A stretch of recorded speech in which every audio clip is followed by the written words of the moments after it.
Well, here we are out sailing and enjoying the boat and having a great time. Every time we made a start, we considered a victory. Every time we finished a race, it was a huge thrill. We didn't really care how we finished. But we were out there racing boats. And this is the before. This is some of the shots before the start. That's Kisita. That's us.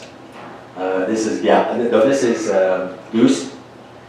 This I think is Totem, and again part of the old Great Lakes fleet that was still sailing there. And it was a thrill to be there. Every time I looked up at the scene, I expected everything to be in sepia tones because it just looked so lovely. That's a start, and Paul had some stunningly good starts. This is Kisita here with W on the foredeck, and so we did well at starts. We tended to fade as the race went on, mainly due to crew mistakes and an occasional tactical error. This is a Bob photograph, I think, which is I think one of my favorite photographs of the boat because it just looks like it's absolutely charging there. It's not sinking. I was hoping. And this is a view from Kisita that I took with my phone. That's gallant. So we're in the race. I mean, they're not lapping us by any means. We had sailboat races. We were always with the fleet, and considering the lack of preparation, actually people were impressed with how well the boat did under those conditions. That's Kisita and Star Wagon, another Great Lakes 6 meters, KC Lake 79 there. That's a freighter. One of the joys of sailing in Vancouver Harbor is that you're sailing through an anchorage. And an anchorage were major bits of steel. And bits of steel, you didn't know where they were going when. So there were a number of days the races were postponed because ships were moving within the race course. They were anchoring or pulling up anchor, and you had to wait till things settled down. But Sailing Anarchy, one of the reports after we had it, was furious about having a world championship in those conditions. But we simply viewed it as, for God's sake, we sail in Toronto Bay. This is nothing. But you had to be careful how close you got to these boats.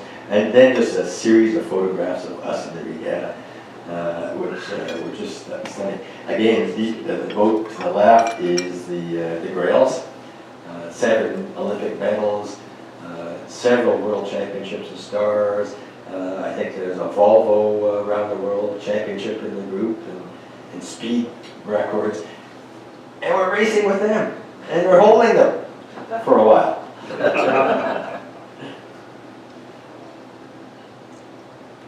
Paul, being a sports boat sailor, was always, took a while to get used to the fact that once you rounded the weather mark, you didn't take off.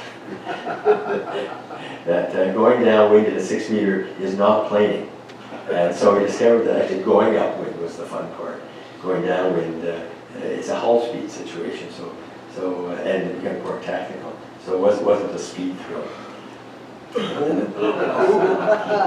And that's a modern, one of the moderns, sailing very close to a big piece of steel. Picking up a windshield. And this is, no, we never touched the mark. No, it wasn't us. Couldn't have been us. We came clear by miles.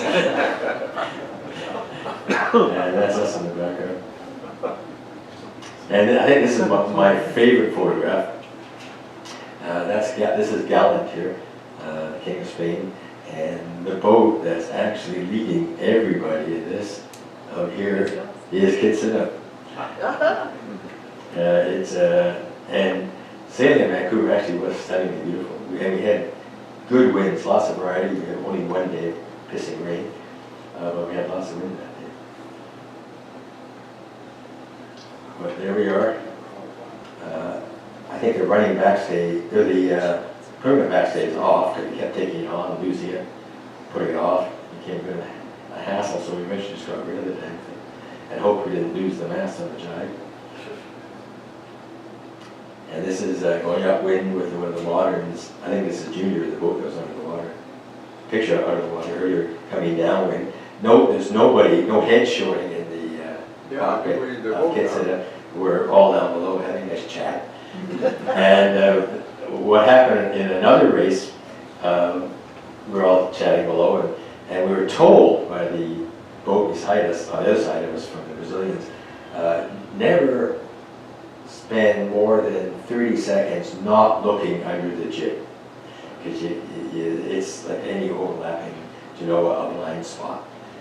So we're going upwind, and it's a windward course, and coming downwind is boats under spinnaker. So again, the crew's getting used to each other. So Doug, the foredeck guy, wasn't sure how much information Paul, the skipper, wanted, because some skippers just want the crew to be silent, and some skippers want the crew feeding information all day. So we hadn't established that. So Dougie saw the fleet coming down under spinnaker, assumed Paul saw the fleet coming down, which he didn't. And suddenly we were in this, and we were on port. We weren't on starboard here, we were on port going into spinnakers. And suddenly Doug said, tack. And so we threw in a crash tack and just missed the King of Spain. So we finished the race. We got in, and tide went up, and Dougie's gone. Where'd Doug go? We're unrigging the boat. There's work to be done here, Doug. And so 10 minutes, he comes back, holds out his hand and says, I'll never wash that hand again. It shook the hand of the King of Spain. What? Yeah, I went over to apologize for almost hitting them. I said, that wasn't an apology, that was just shameless social planning.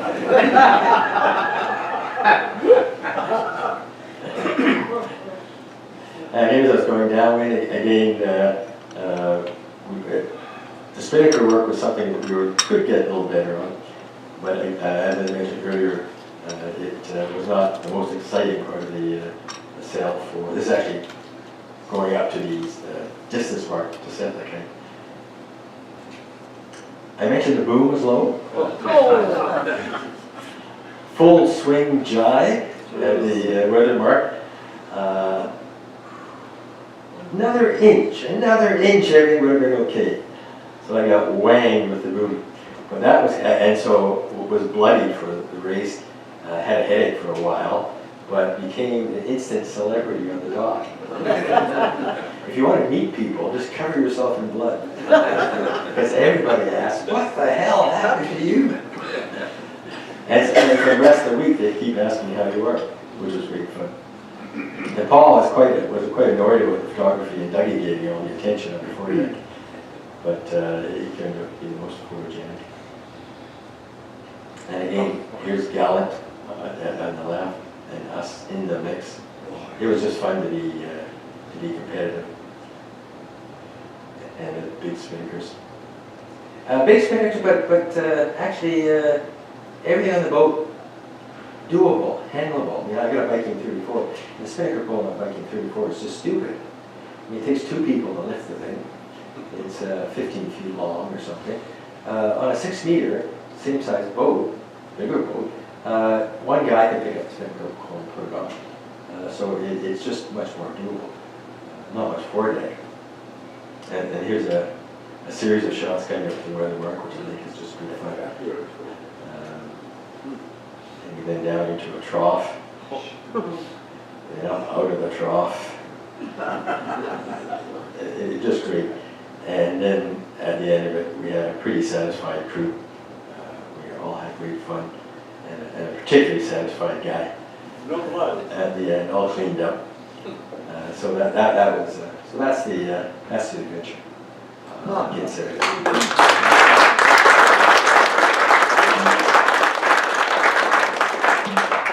Are there any questions or comments? How about the seaplanes?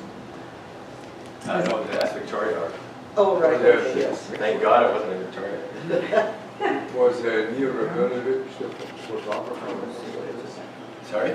Was Neil Rabinovich the photographer? No, all the except the big ones. Bob took the really good No, I ones. need them for distance and drive. Photography is amazing. They're fabulous. Boats? Yeah. Oh, and if you want a close look at what it looks like, in the lobby is a model of Buzz E3, the only 6-meter built in Canada. And it's a beautiful model. What kind of wood was she built of to begin with? Mahogany, Mahogany? yeah. Ask the people who built it, they're right here. Sorry? In the first place, it was built of mahogany. The first boat was. And when CNC redid it, they really good mahogany is hard to get now. And I think they used a different kind. And so when Mark refinished it, the mahoganies didn't match. And that's why he decided to stain the hull. So it would be a consistent color. Any other comments or questions? And one thing I meant to mention that in addition to the wood, there's steel in the boat. There's a steel support system around the mast. And the primary reason that's there is because when the boat was originally designed, it had a deck-stacked mast. And so there's a steel structure there. And according to Judy, who had talked to riders, on its second sail, the mast came down. So they abandoned that deck-stacked mast, and then when we had it in the 60s, it had a keel-stacked mast, as it does now. But all that steel work is still there. And because it was so many years on the Great Lakes, the steel was in good shape. No salt, No rust. no rust. What a saga. No kidding, what a saga, and what amazing pictures. They were awesome, and your knowledge of a 6-meter in particular is awesome. Well, the people here, it's much more 6 No, meters. it's just. Well, that's very possible, but I didn't know so much, so. And the story's not over. I've been invited to sail on the boat in the North American Championships coming up this summer Whoa, and where are they being held? in Washington. We're in the city around Seattle, Washington. Wow. How did you finish in that race? You had to ask, didn't you? In the beginning, we weren't last. We were, out of 21 boats, I think we were 16th. Nothing wrong with that. And if we hadn't screwed up 1 or 2 races right at the finish line and lost a couple of places, we would have been 15th. Yeah, we finished 16th behind Star Way. The King of Spain won it. Jasperson and Goose was second. And the Brazilian bunch were third in Saskatoon. And Dennis Conner, it's embarrassing. Dennis Conner only raced, where was he? I think 3 races. No, he raced 4 races and still beat us. But he came down one morning and found a crack in the mast, and so he decided not to push it any further and cracked it. He could have Thank you very much, Ron. A little token of our appreciation, and let's just give him a big round of applause. And by the way, Rob will be back on the 28th of March to follow up on some of the detail that you didn't give us, the marine museums. And